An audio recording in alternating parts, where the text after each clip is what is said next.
I went in and received a presentation from some people that I cannot name, but they're here in the United States, and they showed me where there was a request to launch a cruise missile at a building, and this was in, let's just say, north central Ukraine, in a city, because the Ukrainians had placed crew-served weapons, that is, missiles and artillery into this building. They couldn't get at it from the ground. They couldn't strike it effectively. And so within 10 minutes, a cruise missile was launched from the Black Sea Fleet and destroyed that target. Well, we can't do that. Yeah. We're not set up for that. Well, he talks about, he talks really about wars of observation, which would qualify today in our parlance as wars of choice. Okay. Because his argument is that the war of observation is not a war that is existential for the state. It's something that the state can choose to fight, but whether or not the state actually wins it is not really relevant because it's not a major war. A war of decision involves the life of the state and the people. Yeah. You know, he talked about state, army, and people. And a war of decision involves those three things and their very existence. Well, thank you for, first of all, inviting me to meet with you, and thank you for asking these questions because they're so rarely asked. What we get through the media is very superficial.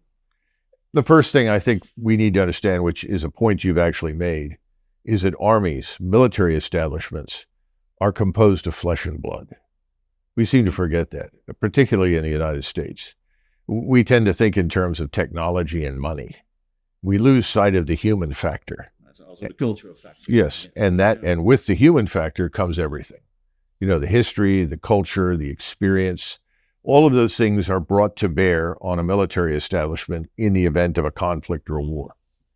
And right now, what's happening in Ukraine, eastern Ukraine primarily, is not really well understood in the West. Putin, sees this particular conflict as an existential conflict for Russia. In other words, for him... A war of decision. Yes, it's a war of decision. Yeah. This is on his border. Yeah. And he had been talking for 20 years about his concern with what was happening on his border in the West. Yeah, Munich, 2008. Right. Yeah. And he kept saying, under no circumstances can Ukraine become part of NATO, because whether you think so or not, we still regard NATO as potentially hostile. Remember, the Russians asked the question, we disassembled the Warsaw Pact. We left Eastern Europe, and we did so because you promised not to follow. In other words, not to fill the vacuum that we'd left behind, and ultimately not to threaten us in any way. It was very obvious to him in the first part of the 21st century that Ukraine was being used as a potential battering ram against Russia, or what was left of Russia. That Ukraine, which had been part of Russia for centuries off and on, was also part of the Polish-Lithuanian Empire.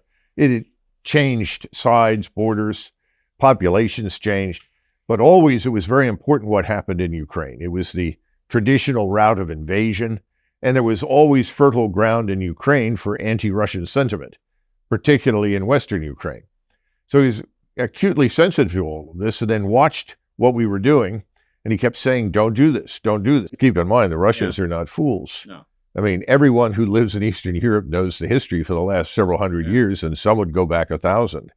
So it's no mystery that the Poles don't like Russians, and that there is a mutual suspicion there. You have similar feelings in the Baltic states, and the Russians also know there are good reasons for those feelings.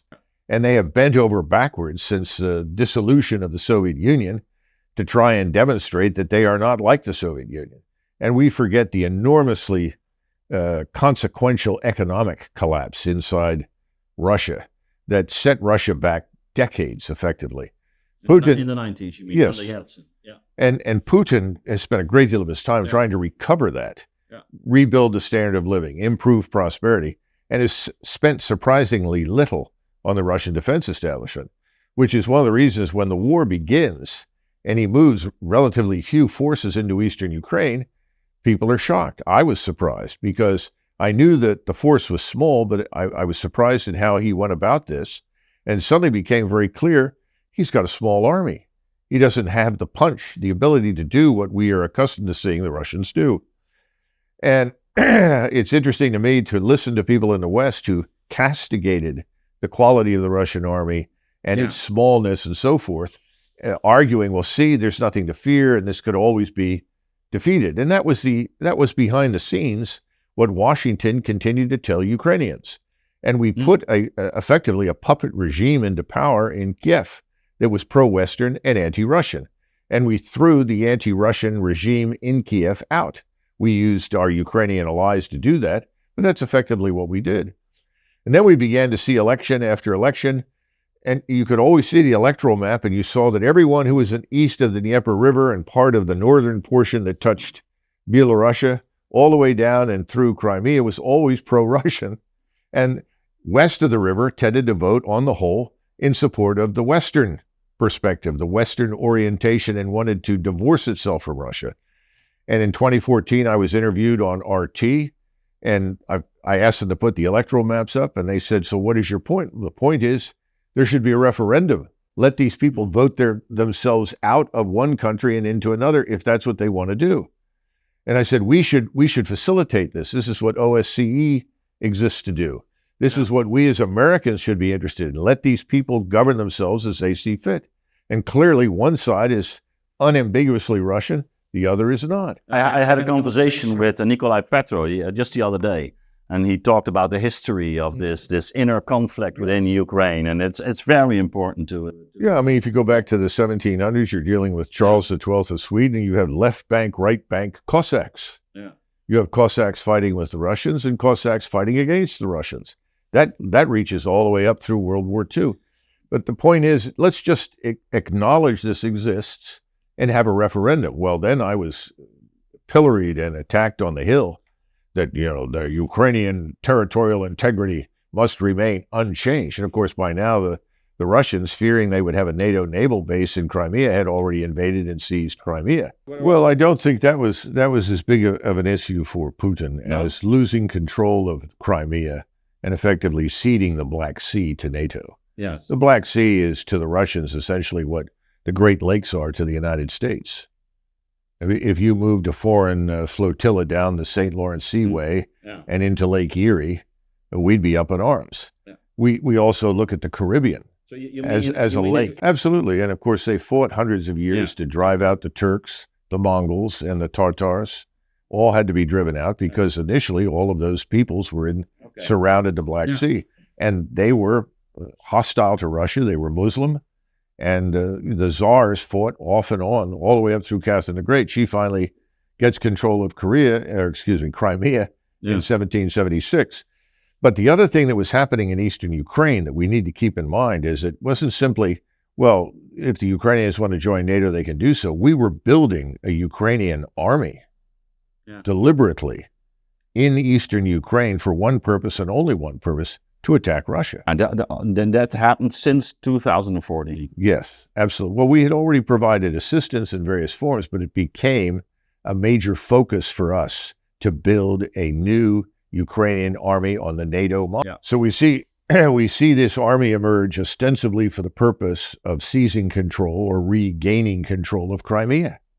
This massive force of over 400,000, I think was. And how big was that support at the time, from 2014? In billions? Have you any idea? Billions of dollars coming out of the United States and NATO countries, particularly Germany and Great Britain and France.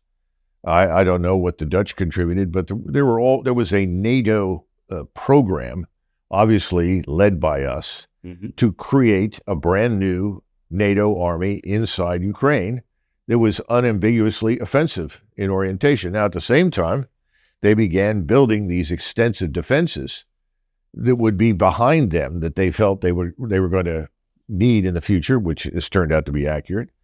But more important, they also were attacking Donetsk and Luhansk. And between 2014 and 2022, when this war breaks out with the Russian intervention on the 22nd of February, there were more than 14,000 people in Luhansk and Donetsk killed by Ukrainian military action. No one ever brings that up. Most of these people were just Russians that lived there. They were not even so-called militias, Russian militias. Yeah. And yes, Putin was under a lot of pressure at home to do things for those people in Luhansk and Donetsk, who, after all, were Russians.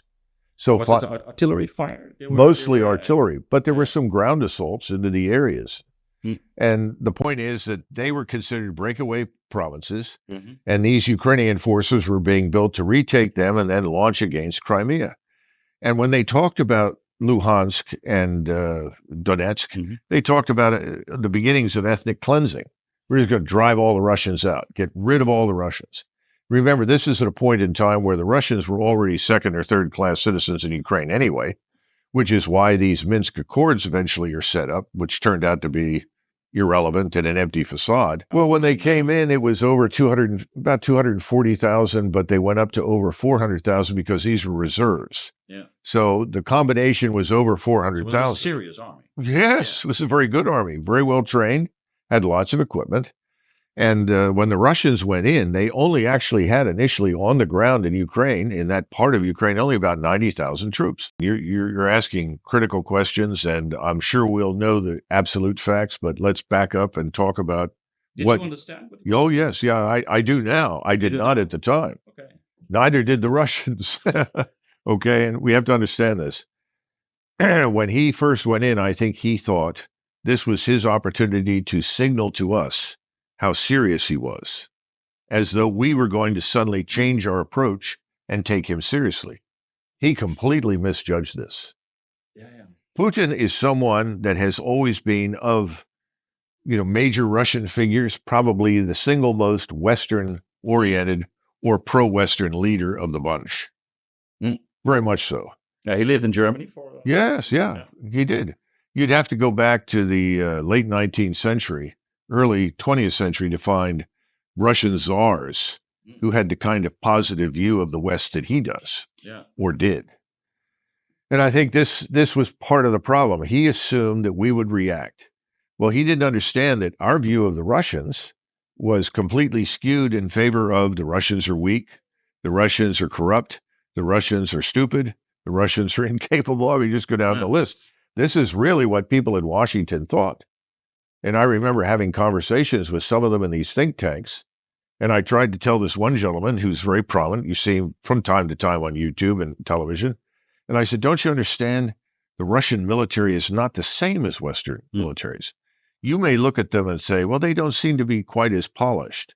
They don't seem to be as well equipped or well fitted in their uniforms and so forth. Those things are superficial. The Russian army has always had this sort of loose-looking soldier. And it's always had large numbers of non-Russians with it. Units of Uzbeks and units of Chechens and others. This is not new. Yeah, this is their history. This is their history. I said, don't reach the wrong conclusions and don't assume that these people aren't going to fight for their country. Well, they're the ones who invaded.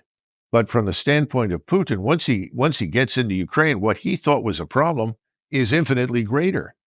Once they get into eastern Ukraine, not only do they find this monstrous Ukrainian army for which he was unprepared, he also finds the biolab.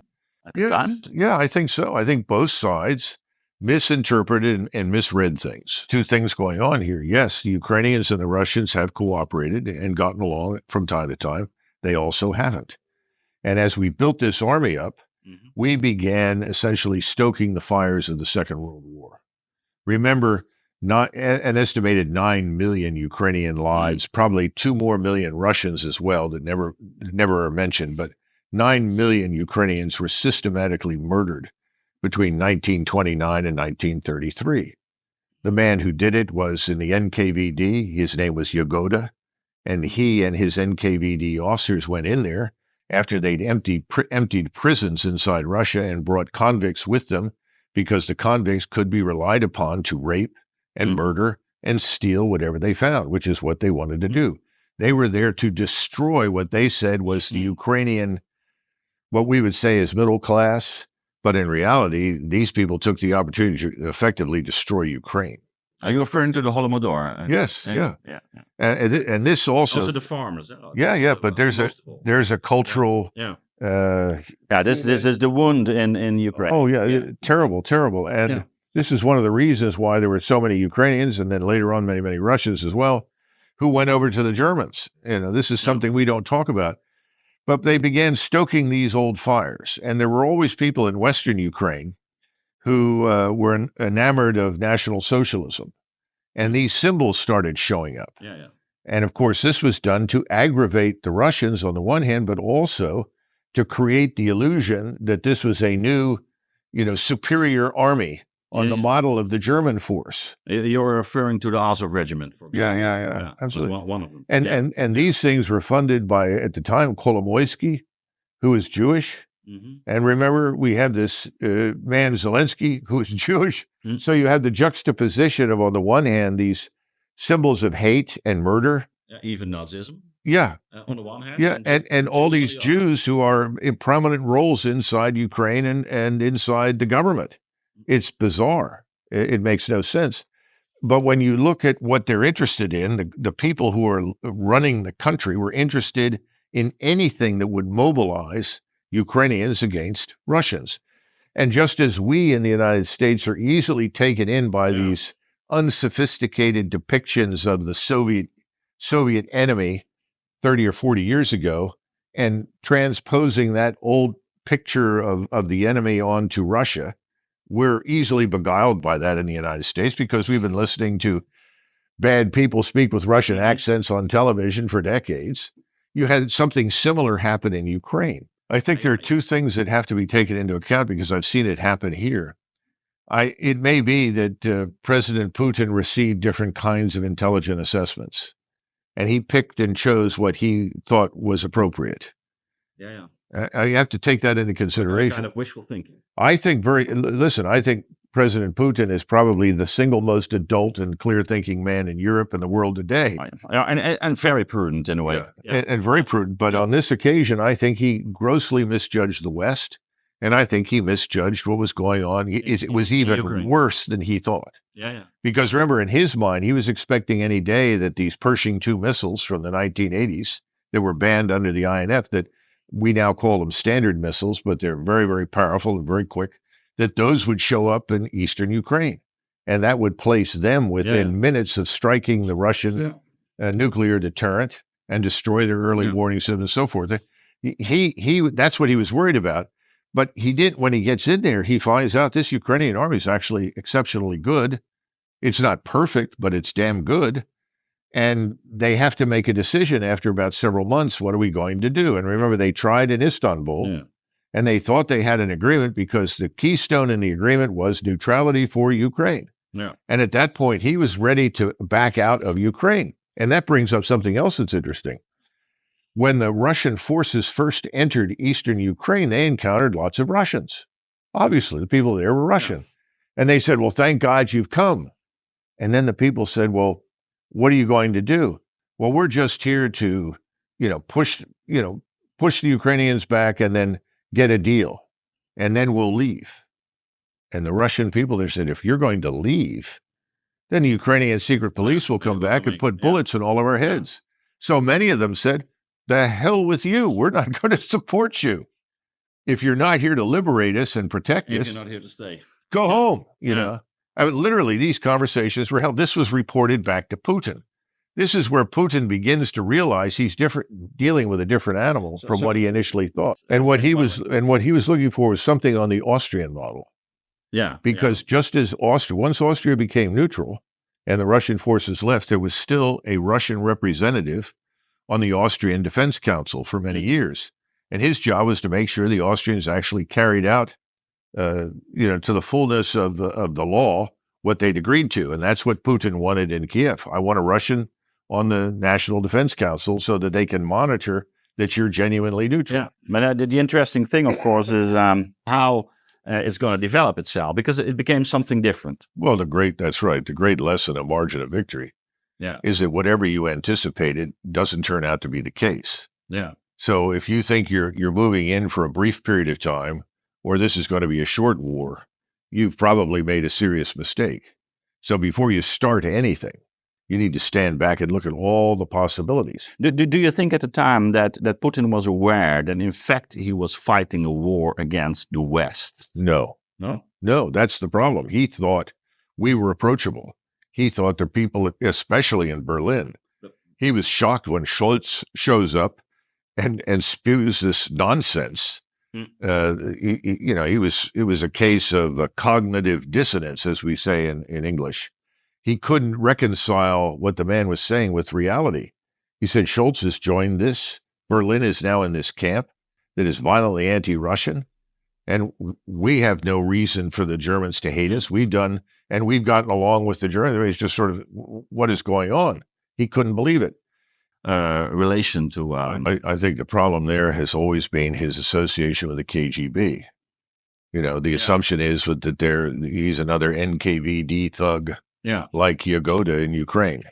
And that was absolutely not the case. The other thing is, and I had time when I was in graduate school to meet with defectors, many of whom were KGB agents or GRU people. And what you found from them was that they had traveled extensively outside of the Soviet Union. Yeah. They knew more about the West and had a very different view. So they broadened their mind. And that was the case with Putin. He had lived outside the country. He'd gotten to know Germany very well, liked the Germans, got along with the Germans. And he began to see the West as a potential partner. Remember, he raised the issue of, could Russia join NATO? Now, was this a serious proposal? I think it was very serious on his part. I think he was looking for an opportunity to integrate Russia into the West. But he's always had people around him saying, Vladimir, you don't understand. They hate us. It doesn't matter what you do. And it's always interesting to me that people are so anxious to attack Putin when he is probably the best possible representative of Western interests in Moscow of anybody that exists. Everyone else was completely unsurprised by what we did. Absurd. They have no idea what they're talking about, but that's not new. We never understood Vietnam. We intervened in a civil war. We murdered the only man. We assassinated the only man that could hold the country together. His name was Diem. We created catastrophe. In Afghanistan, after we'd gone in, the one man that everyone was willing to live with in Afghanistan was the king, because he ran what we would call a confederation, where these were regional interests and so forth. What did we do? We removed him and put in a CIA agent named Karzai. And of course, then the corruption became unstoppable. We go into Iraq, and what do? We don't understand what we are doing. America blunders in like an elephant and crushes everything under its feet, and then says, aren't you happy I'm here? Aren't you grateful that I've come? I'm the big elephant that's going to deliver everything you want. Well, I think what was happening for Putin is that he starts this thing and he suddenly realizes the elephant is the enemy, not the friend. And then by June, his generals sit down with him and they said, look, if you're serious about this, we're going to have to change everything. We're going to have to be prepared to fight for years. This is a large war of decision. And that's when he realizes this is an existential threat to Russia. This is not something we are prepared under any circumstances to lose. Now, he never thought that was possible anyway, because very prudently he said, strategically, you want to fight me on my doorstep? You're pretty stupid. And he was right. But he grossly miscalculated initially. He thought he was dealing with a different set of leaders from what it was actually there. And then he decides to change everything. By the time you get to the fall, he appoints new leadership, and the Russian Air Force general who took over command effectively in the East builds this defensive thing and says, look, we can't hold everything because we don't have enough forces. You're going to have to withdraw over here from Kharkov. The Ukrainians said, "Oh, look, the Zaluzhny, the defense line he built in Ukraine." But then what's his name? No, I'm talking about the Russians. What the Russians built once they had established themselves in eastern Ukraine and the Russian-speaking areas. To the north, they were very close to Kharkov, but it was very lightly defended. They only had 2,000 men up there. And the Ukrainians were told by us, because we began providing them with satellite intelligence. How's this line called? Well, it's just south of Kharkov. And it was just a plain right up to the river on the border with Russia. And we said, go ahead and attack that. And the commander said to President Putin, let him have it. It doesn't matter right now. We need to consolidate our position. Then we need to become impregnable. And when we've consolidated our position, our defenses are impregnable, then we launch offensives and we move out of them. effectively a repetition of Kursk from the Russian standpoint. And the Ukrainians were then invited to do what? Attack. Yeah. And we were stupid enough to tell them to attack. And what the Russians have proven and demonstrated, something they understood since the 70s, was the criticality of linking all of the overhead, space-based and terrestrial surveillance, unmanned and manned, drones, satellites, everything, with all of the standoff attack systems, rocket artillery, conventional artillery, tactical ballistic missiles, cruise missiles, everything. Let's get into that. And when that was linked, then we didn't seem to appreciate the lethality of that system. I call it in my book, Margin of Victory, and previously in my previous book in 2003, Transformation Under Fire, I call it the ISR strike complex. And I said we have to integrate ground forces, maneuver, and logistics within this larger ISR strike complex.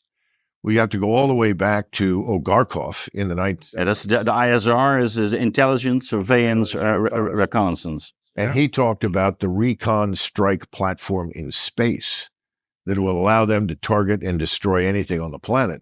Of course, they didn't have the technology. And so this was conceptual, but he was right. And that's what you see emerge in Eastern Ukraine. And then he brings up additional reserves. Remember, it was initially 300,000. Then you got another 100,000. Now we're looking at even more, hundreds of thousands. Well, one of the things you mention in your book, there is, of course, this is a culture that is always, you can say, forms the context of an army. And of course, economy is a part of this culture. And I think one of the astonishing things that happened in the last 2 years is the way in which the economy of Russia was transformed, and especially the military capacity to build arms. But there was also no drop in the Russian standard of living. In fact, the Russian standard of living has improved. But how is it possible that you can make a shift in such a short time? Well, first of all, we have to keep in mind that Were there's all the production plans of the 80s? What did they do? The plans. I mean, there are lots of plans on the shelf that were never thrown away. One of the things that the Russians don't do is throw things away. That's what They I mean. keep So everything. The plans. But it wasn't just plans. You had to have the factories there. The manufacturing base had to exist. It was there. It just hadn't been mobilized and utilized. And at the same time, the Russians were always very good, and I think the Germans were, but not as good as the Russians during the Second War, of taking lessons from the field back to the scientists and the engineers. And they would come up front and look at what was happening, and they would make the changes that were necessary to improve the system, weapons platform. The other thing is that organizationally, the force that came into Ukraine is different from the force you had today. They made prudent changes, and they changed their chain of command. We have the same structure in NATO that we had in 1944-45, with all these echelons of command and control. Slows down the decision-making process. It's very hard to maneuver and manipulate.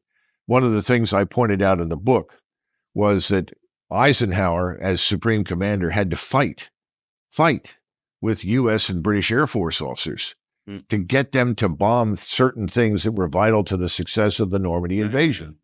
Because their attitude was, it doesn't matter what you do, we're winning the war by flattening Germany. This is one of the main points also in your book, also at the end, in the conclusion, in which you say, well, there has to be a unity of command.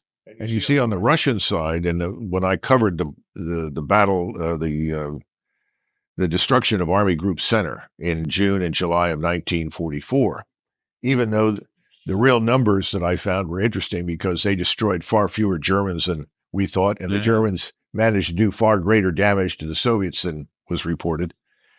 And the funny thing was that I discovered that the Germans had sent over 100,000 men on leave because they knew exactly where the Russians were coming. Oh, this Macgregor, forget it. It didn't work.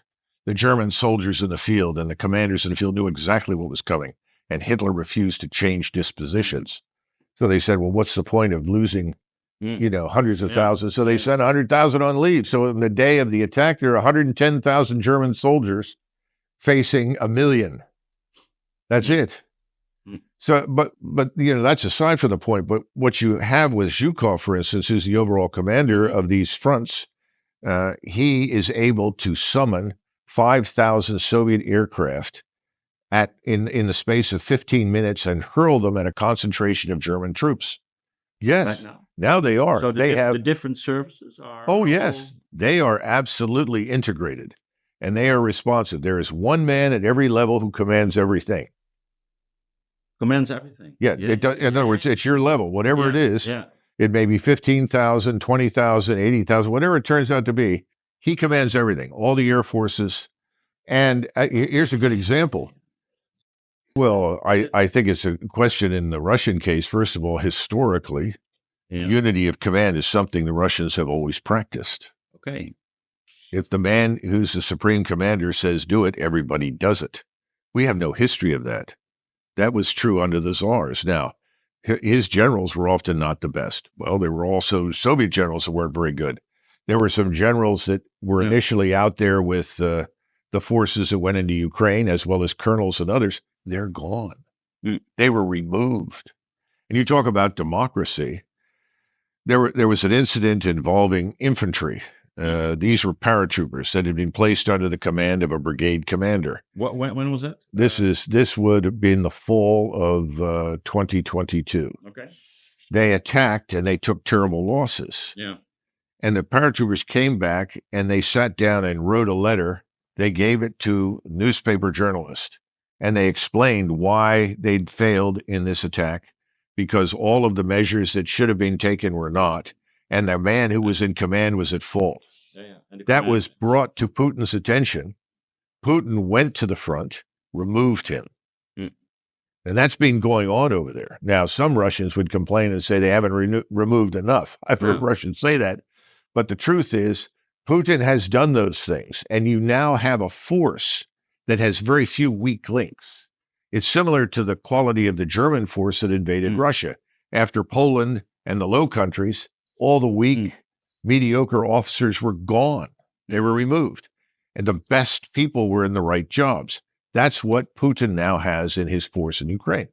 But to go back to this instantaneous link, I went in and received a presentation from some people that I cannot name, but they're here in the United States. And they showed me where there was a request to launch a cruise missile at a building. And this was in, let's just say, north central Ukraine, in a city, because the Ukrainians had placed crew-served weapons, that is, missiles and artillery into this building. They couldn't get at it from the ground. They couldn't strike it effectively. And so within 10 minutes, a cruise missile was launched from the Black Sea Fleet of effort, and also commonality of communications and understanding. People understand across these service lines. We don't have that. We do sometimes at the lowest level, because the people down there who are doing the fighting, they have to do that. It's this upper levels where you have the problem. But let's look at it from the standpoint of function and effect. For many, many years, there was an old phrase, give the unit artillery and you've made the unit independent.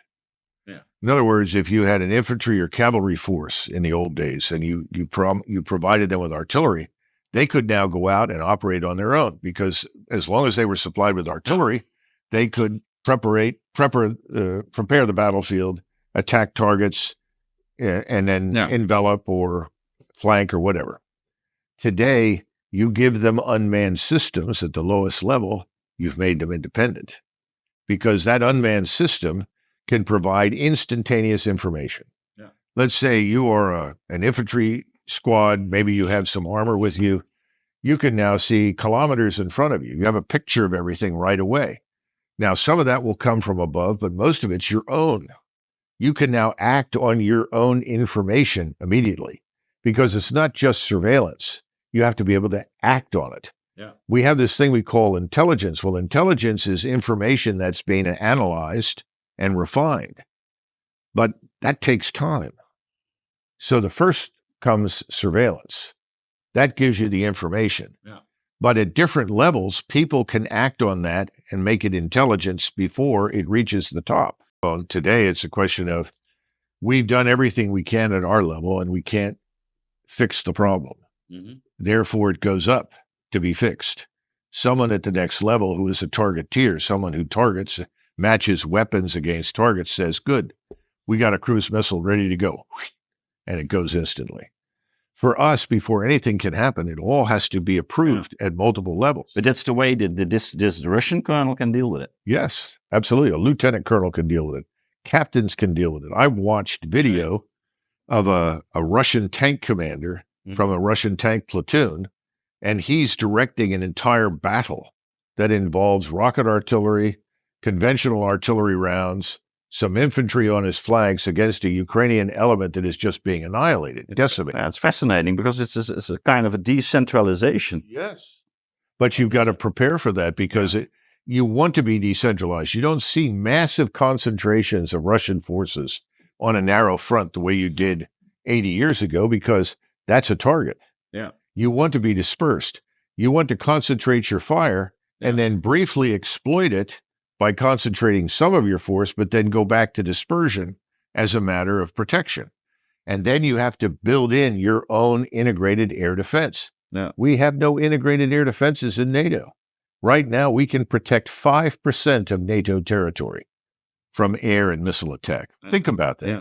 And people talk about going to war with Russia. But They're idiots. What does that mean, having an integrated air defense? That means that you have different kinds of air defense weapons at every level. You'll have the shoulder fired. You bring it along with you. And it all moves with you. And you'll see as the Russians move, they will halt at a certain range because they don't want to get out from under the integrated air defense umbrella. Because if they get out from under that, if they outpace it, then they can be detected and struck. For instance, they've gotten to fight with brigades. But in contrast to us, we'll have a brigade of, say, 5,000, maybe less, maybe more, and we'll fight that unit. What the Russians do is that they have the brigade headquarters, and they always have 5 battalions at their disposal, on average, 4 or 5, but they rotate them. Okay, it's been 48 hours. This battalion goes back for rest. Another battalion comes in and takes its place. So they are very sensitive to the impact of close combat on their own troops. They never mentally and physically. Yeah. They never cared in the past. No. They care very much. But it's still the story we're telling, that the Russians are having their troops as cannon fodder and if anything, I'm amazed because I know history very well. Yeah. And even great commanders. They're fighting the Germans. They were just throwing in there. They took at least twice the losses that they admit publicly. When I was in Moscow in November 2001, and I was there, I was still on active duty then. Yeah. And I was there as a delegation, and we went to the Russian General Staff College, and we met with the Russian General Staff. And they told me, I asked point blank, I said, what about the losses during the Second World War? We all know that, the official losses are inaccurate. And they said, oh, that's true. And so I asked, what is the right answer? And they said 2 things. They said, in the NKVD archives, this is the Secret Police archives, we've been counting the losses. We're up to 39,900,000. Now, remember that Stalin executed 1 million soldiers in the Soviet army for refusing to fight the Germans. Very few people know that. The Germans executed 23,000 soldiers in the whole war for failing to obey orders under fire. Think about the difference in the two.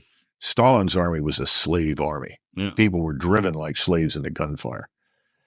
At the same time, they said, take whatever figures are there, the official Soviet figures, and multiply them by a factor of 2 or at least 1.5. And then you'll have a better picture of the losses of just soldiers, which they estimated to be 15, 16 million. Yeah, but what happened was that MI6, the CIA, working with the Ukrainians, dusted off all of this nonsense, all this business from the Second World War, and repurposed it and sent it out, saying, well, this is the same thing as you've seen in the past.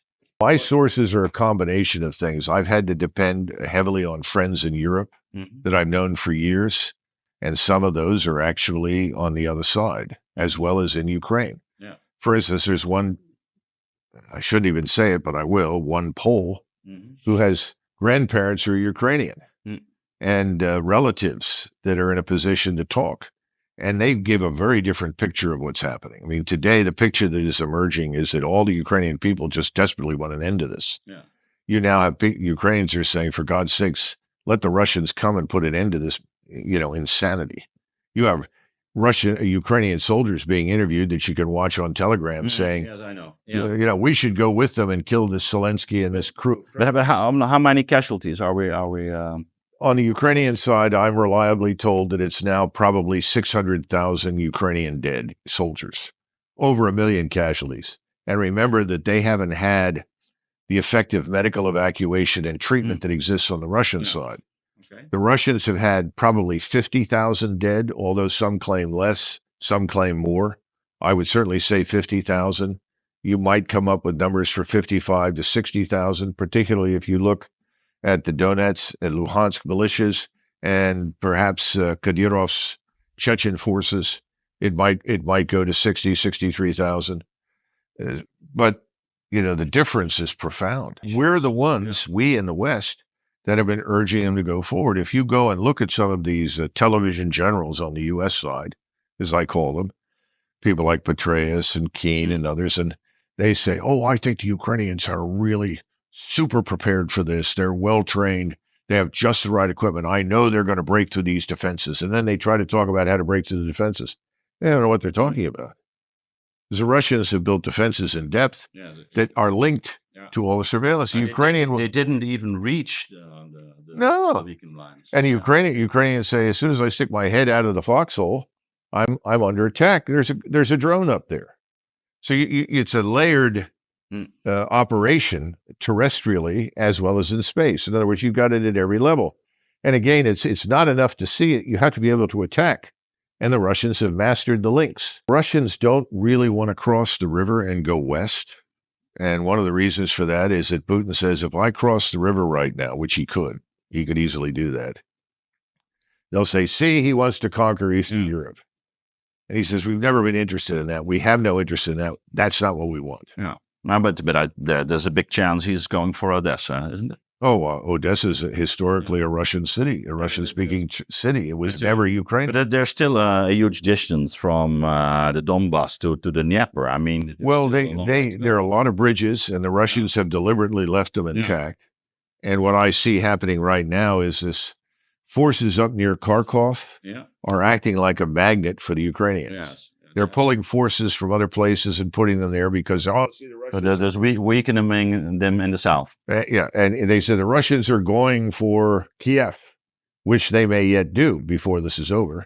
But right now, that's not the goal. The goal is to get the Ukrainian forces up there for two reasons. Number one, you're weakening the south, which makes it much easier to cross down there and seize Odessa. And secondly, you're killing what's left that can fight. Vast numbers of units have simply refused to attack. And I don't blame them. Why would you do it? I mean, the French army rebelled in 1917. They were tired of dying. Well, they're fighting a NATO war. Yeah, because you might as well say that this war is not an existential war in the sense that they're fighting for their own, but that they're with fighting, they're in fact undermining their own existence. Exactly. In other words, they're committing suicide. Yeah, that's exactly. It's a suicidal war. Yeah, and Zorovikin invited them to do it, and that's where they've taken most of their losses against his defense. Just as the Germans were stupid and took the bait at Kursk. There were big debates. The Russian deputy chief of staff of the Russian general staff, and I cover this in the book. Mm-hmm. He was a tremendous Russian patriot. His father had been a colonel in the Tsar's army. And he planned Kursk in great detail. He set up defenses. And he went in to see Stalin, and he had on one side Zhukov, and I think on the other Sokolovsky, or I can't remember. The book covers this. And I found it fascinating because Stalin, of course, was just like Hitler. Attack, attack, attack. And the deputy chief of staff said something to Stalin that no one ever said. No, sir. He said, what? We can't win this war without attacking. He said, no, sir, we will lose the war if we attack, because at that point in 43, what could the Germans do brilliantly? Maneuver. Yeah. That's something Russia still hadn't learned yet. He said, no. He said, this is my plan. And he described it and said, the Germans can't resist attacking us. Let them expend themselves on this impregnable Kursk salient. And once they've expended themselves, then we can go on the offensive. And Stalin got up and walked around and wasn't happy. And the two generals, marshals, were shaking. They were so concerned. So I'm told. And he came back, he said, all right, but you know what this means. And everybody did. If this fails, you'll be shot. It worked. Yeah. And Surovikin is not dealing with Stalin. Surovikin made it work. Now, he was then shipped out for other kinds of reasons because of turmoil. Remember this man who died in a plane crash? I can't remember his name. Prigozhin. Oh, yeah, Prigozhin. Yeah. When Prigozhin talked about what he thought was wrong in the high command of the Russian military, he was not wrong. He was very critical of a lot of things. But it was not the sort of thing one should do publicly. And certainly you don't lead some sort of crusade back to Moscow to see the Tsar. That's outrageous, which is effectively what he did. But Putin acted and did remove people and change things. And you had just very recently, you had more people removed. You had 3 general officers in various positions and one on the deputy chief of the general staff for logistics, all on corruption charges. You know, a lot of people don't understand how much time both Putin and Xi spend on corruption. It's a problem. So they've cleaned a lot up, and the Russian army now is probably better than it's been, certainly in 50, 60 years. Maybe better than it ever was. We don't know. But the point is that it's an existential war for Russia. They understand that now. The West is out to destroy them. They listened to Biden say that in March in Poland, that Putin is evil. We have to have regime change. And when Biden was asked, his handlers, I guess, had given him this answer. He says there can be no agreement on the current lines. There is no compromise with evil. You know, is this foolish ideology? Everyone who disagrees with us is evil and must die. This is sort of stupidity in Washington, D.C. But again, remember, Putin has never wanted to cross that river. But there's a large force up in Belarusia that can come down in the north, straight into Kiev, and he can cross that river and go north to Kiev. And who is going to interfere with him? There's nothing over there to do so. How do you think that this is going to develop itself? I don't know. Do you think Putin still has a master plan now, or is it just acting on the situation? Well, everybody has to act on the situation, but he does have a master plan. And I think what they'd hoped for in the past and what they wanted was a new government to emerge in Kiev that says, that's enough. We want peace. I think there was a hope that one of the Ukrainian generals... Also this idea of denazification. Yeah, well, that's easily done if we want to do it. And all you purge all those symbols and you get rid of those people. Those people have to go somewhere else. They can't stay. But there aren't that many. I mean, it's one of these, it's disproportionate. In fact, it was one of these so-called Nazi Ukrainian units got into a fight with a Polish unit because they wanted the Polish troops that were there to attack right into the teeth of the Russian enemy. And the Polish commander told them, you're out of your mind. We're not going to do it. And so then they threatened them and the Poles killed them. These things don't reach the United States. We don't know what the hell is really going on down there. Yeah. The Ukrainians have had it. It's over. It's done. The Russians have won. We're the ones who lack complete compassion and human understanding. We're driving this nation of people to disaster. Millions have left. Millions will never come back. I don't know what happens to rump Ukraine, but I can guarantee you that it will be neutral, whatever it is. And frankly, Putin doesn't care who runs it as long as it's devoid of NATO forces. Now you've had Scholz finally step forward, contradict Macron, and say, there will be no NATO soldiers on the ground in Ukraine. It's over. We're not going to do that. Out of the question. Yeah, and of course, Marine Le Pen had a huge victory now with the last election. So the climate is changing in Europe. Ukraine too, and look at the money there. Where did most of the money go? back here. It's laundered through the House, and it ends up going through the Pentagon and State Department, and then ultimately into the industry. So most of the money never leaves. But the money that does go to Ukraine is lost in the sea of corruption. How much of it actually reaches the battlefront? And so now we have NATO forces, NATO officers, NCOs, contractors from Western countries operating the long-range strike systems because Ukrainians can't do it. And it creates the illusion that there's still something left of Ukraine. We have whole units surrendering to the Russians. And remember, the people in eastern Ukraine, they all understand Russian. So do the people in the West. They can understand. Anyone who's Ukrainian can understand what the Russians are saying. The Russians can understand that. What's the way out? Our country, our choice is an alternative. Our position is stop funding this. Stop funding the wars. Put an end to it. Bring the troops home. We need protection here. Yeah. We need to protect our own country. We need to focus on the Western Hemisphere.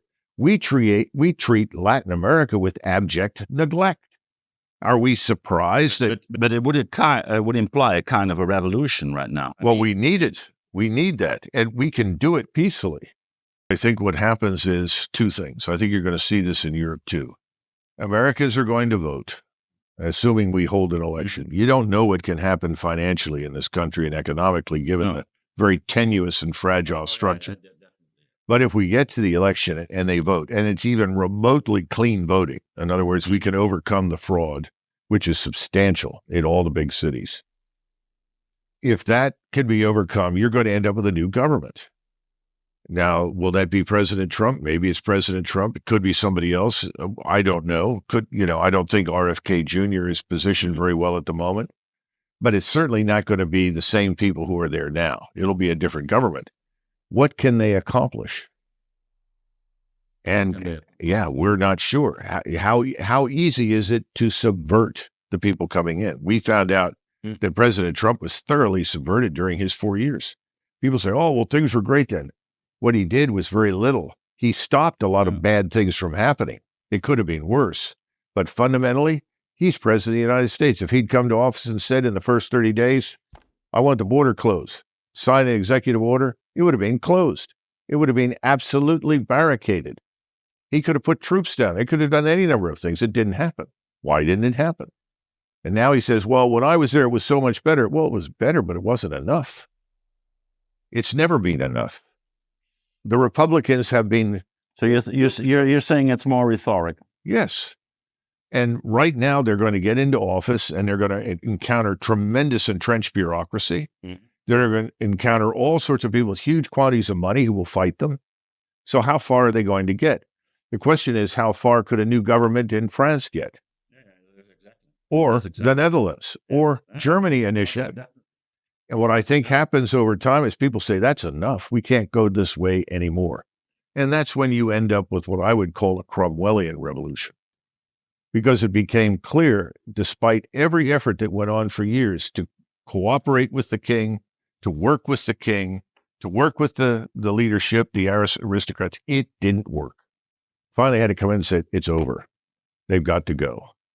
And Cromwell established a republic. And that's where your militaristic background comes. Yeah, but he had to establish a republic. And he and George Washington are very much alike. And as I tell people all the time, you want to understand American history, it does not begin in 1776. It begins with Cromwell. And from Cromwell, all of those Puritans that came in, there were large numbers of people in New England went back to fight for it. I live in Leiden. And there's a famous, because the Mayflower went, and the Puritans fled to Leiden, lived there for some time, and then on my mother's side, they were Quakers. They became Quakers after the Cromwellian Revolution because they were horrified at the violence, and they had fought for Cromwell, and they said, we don't want to do that again, and they became Quakers. I mean, Americans have deep roots, and it begins with Cromwell. It goes to George Washington, who is very Cromwellian in his outlook and behavior, even when he becomes president, he's very much the Lord Protector. He's a dictator. And everybody loves him because he's a good dictator. But he gets us on our feet. He sets us up. And then he goes away. And then you get a series of presidents that follow in his footsteps. And eventually it falls apart, and we get Lincoln. And you draw that line from Cromwell through Washington all the way to Lincoln, and Lincoln puts it back together again, changes the orientation, and we go forward.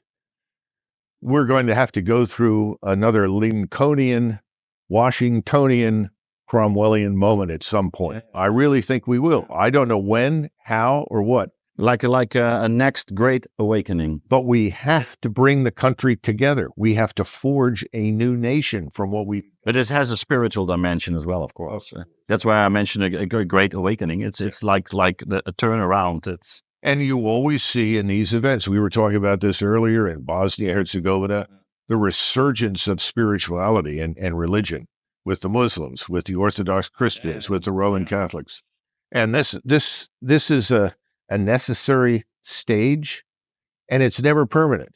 Because if you go back and you read Anatomy of Revolution by Crane Britton, he taught at Harvard. He gets some things right and wrong. He gets the Bolshevik Revolution completely wrong. But he gets the Cromwellian Revolution right and the French Revolution right. And he asks all the key questions. When do they happen? Why do they happen? And what happens? How do they evolve? And within 5-6 years of the French Revolution breaking out, what do? You migrate back to the middle. In other words, you shift to an extreme to fix things, and then you go back to the middle. And that's what we did. That's what Cromwell did. You go to the extreme, and then you migrate back to the middle again. I'm very confident that a republic will emerge, a new republic that'll be different from the one we have. But it will have the Bill of Rights, which is really what we fight for. It's the Bill of Rights that defines us. As Americans, I think our lodestone, the thing we follow, the North Star, the true north for us is the Bill of Rights.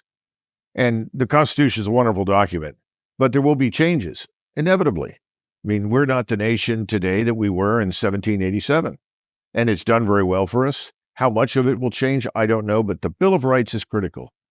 They must stay. That's what makes us a successful nation. And the erosion of that through this authoritarian globalism. You don't agree with us, we put you in jail. You don't support our version of climate change, you lose your job. You refuse to, subscribe to our view of the world. You oppose what's being done to agriculture in your country. You don't like what's happening. You go to jail. The police will come and arrest you. It's terrible in England. I mean, it's absolutely ridiculous. People are being put in jail simply for expressing their views. Free speech is the antidote to tyranny. It's vital. It's an uncompromising position. Just because it offends someone is not justification for suppressing it. Yeah. And then we have the Second Amendment, which is part of the Bill of Rights, the right to bear arms, which, of course, the globalists hate. But without that amendment, all the others fall apart. It's the fact that we are all armed that ensures the Bill of Rights will survive.